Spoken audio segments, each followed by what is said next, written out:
Okay ladies, welcome back to my channel. I have done a video on prep where I went through some mistakes, and I'm going to go through some mistakes with application of base gel. Now I know a lot of people are struggling, and okay, you think you've done a perfect prep. Great, perfect. And you've done a good application, you've got the apex right, Something is wrong. Something's chipping, something's popping off. There is an issue and you do not know how to solve it. And everybody's like, oh, prep's super important, which is. However, the base gel is also a super important step. So I'm going to be going through the pitfalls, the mistakes first, and then in part 2, I will be going through the correct application. Okay, let's get started. My beautiful one-fingered client has entered my salon. So we're going to start by just gently pushing back the cuticles.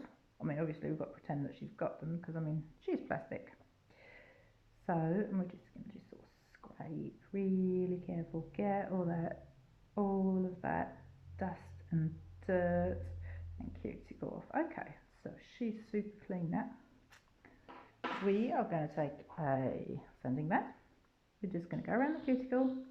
Baby steps, and pulling the skin really back and getting rid of everything, cleaning everything up. Same on that side. And then we're just going to sort of over. Right, I'm not going backwards and forwards. I know it might look like I am. I'm just sort of going in one direction, just removing the shine off her natural nail.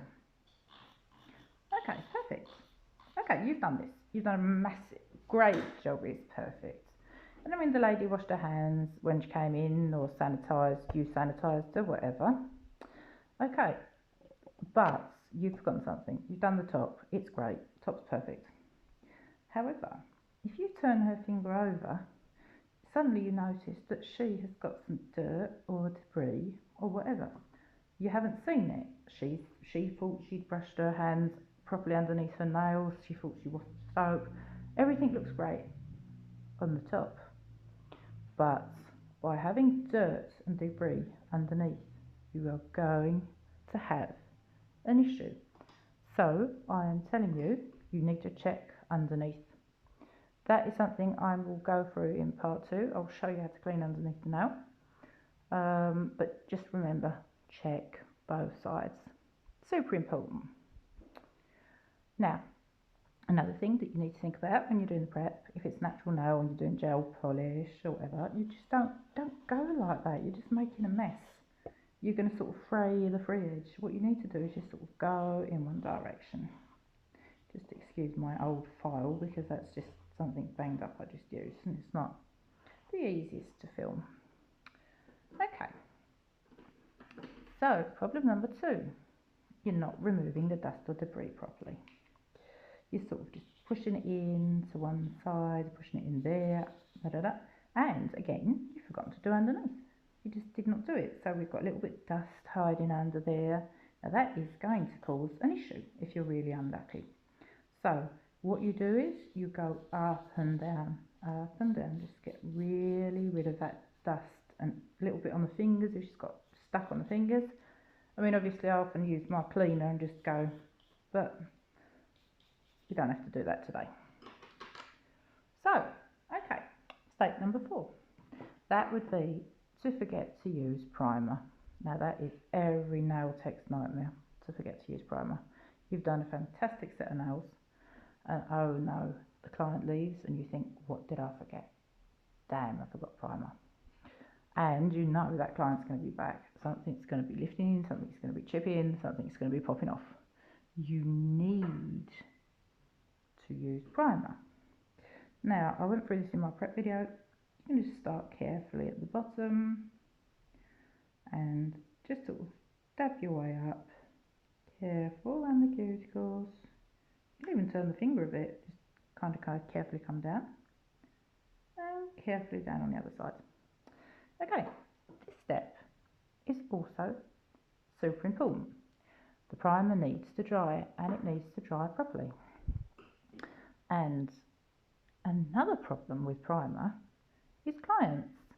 clients fidget, they touch and they do whatever, and they're touching the primer and they're making a mess, and then suddenly you've got grease and debris on your nail again, and you did not notice it. So please, you need to pay attention to what your customers are touching and what they are doing, because if they touch something, or you accidentally, you need to put another coat primer on that you let dry.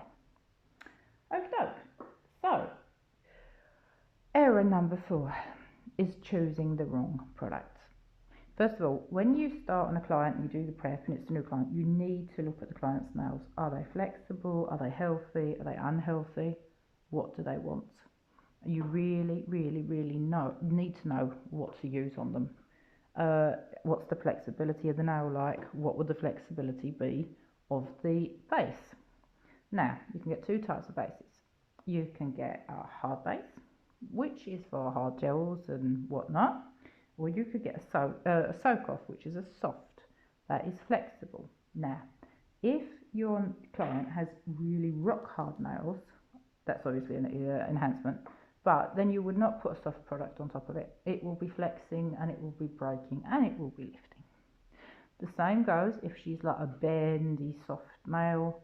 If you put hard product on top of that, you're not going to set yourself up for success, because that will be an issue. So, another thing you need to think about, which I think a lot of people forget with their products, is the product contaminated. Now, I told you that I keep old products just for sort of show, and I practice with them and whatnot. Now, as you can see, this is like a bottle, and I think it's about a quarter empty. No, excuse me, 3/4 empty, there's about a quarter left. Now, the reason I don't use this on clients anymore is because it's been everywhere. It's been on dust, it's been on me, it's been on practice fingers, God knows where it's been, and it has dust in it. It's contaminated. The brush is contaminated. The base gel is contaminated. So, say that you've got a perfectly clean surface, perfectly clean nail, everything's great, but your product has dust. Now, this is going to be a crisis, because you're actually putting dirt back on the nail. So, right, you need to check your product. Okie doke. Now, another discussion is product compatibility. Do the products mix? And sometimes they won't, because when a gel cures, you will have an inhibition layer, that sticky thing. Now, if you mix products and the inhibition layer sort of messes up the base coat, you are going to have a problem again. How to fix that?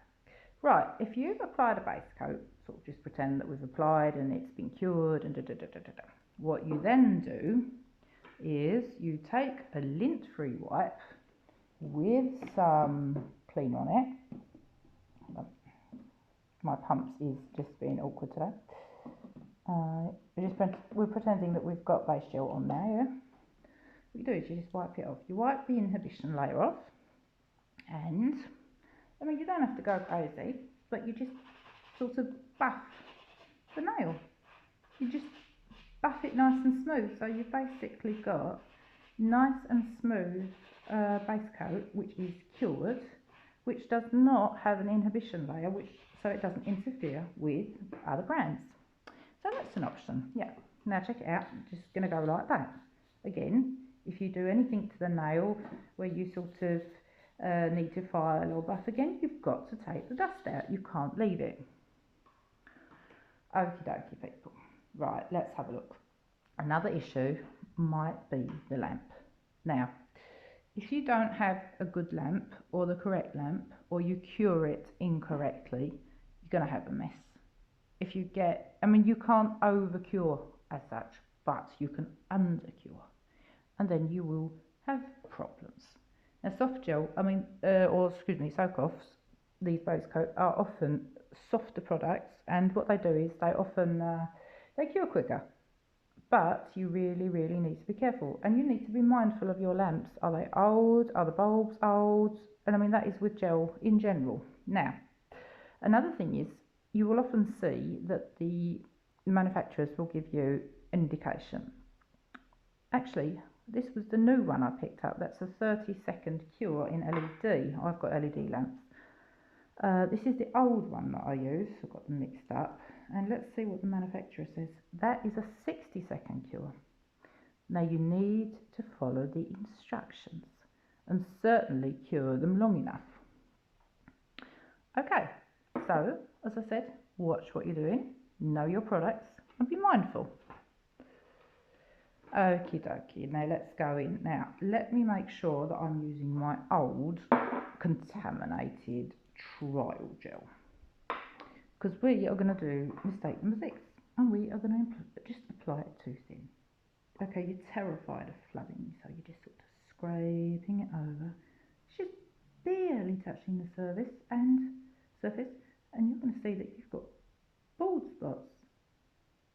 But you didn't realise it because you was being too careful. And what happens is you cure it. You start with your Gelpolish or Polygel or whatever, and you've got a weakness there because you have not got enough base on it. There's not enough coverage. I mean, you haven't flooded anything, great, but it will not stick properly.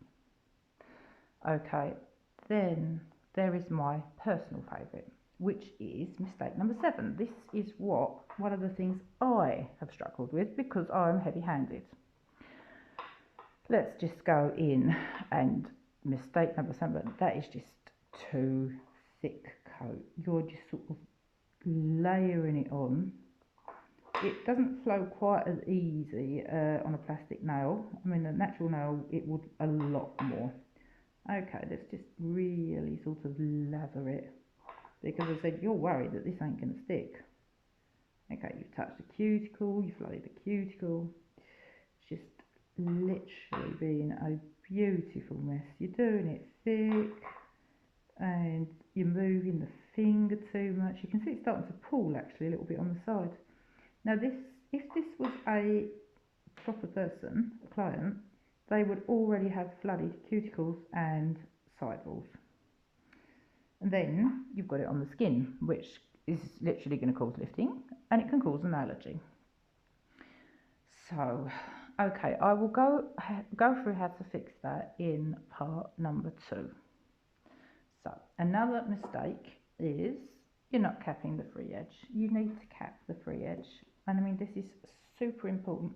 This can be really, really tricky if you've got clients that have got really short nails, but I've got a trick for that, and I will show you in part 2, and it's going to make your life so much easier. Okay, right, this is mistake number 9, which is partially your fault, partially not. You've got a customer, and like I said, with the primer, they're touching stuff and everything. This client isn't sitting still. Everything is literally, without you noticing it, going everywhere. You need to get that baby in the lamp, I swear, as quick as possible, ASAP. And mistake number 10 is that you are doing too many fingers at once, because clients aren't always very nail friendly, and if you have done too many at once, perhaps they'll run down the sidewalls, the client's fidgeting, and it's everywhere. So if you've done 5 nails and haven't sort of cured them, nail number 1 might be a mess, nail number 2 might be a mess. So this is going to cause problems. Not enough, too much, dirty underneath. There's a million things that can go wrong, and like I said, base coats are, people don't tend to think of them as an issue. As I said, they think prep, structure, da-da-da-da-da-da. But seriously, this can give you big problems. So I hope you join me for part 2, because I'd like to show you how to eliminate these problems and correct them. Okay, thank you so much for watching. Please follow, leave a comment, interact. I'd love that. Bye for now. I hope to see you soon.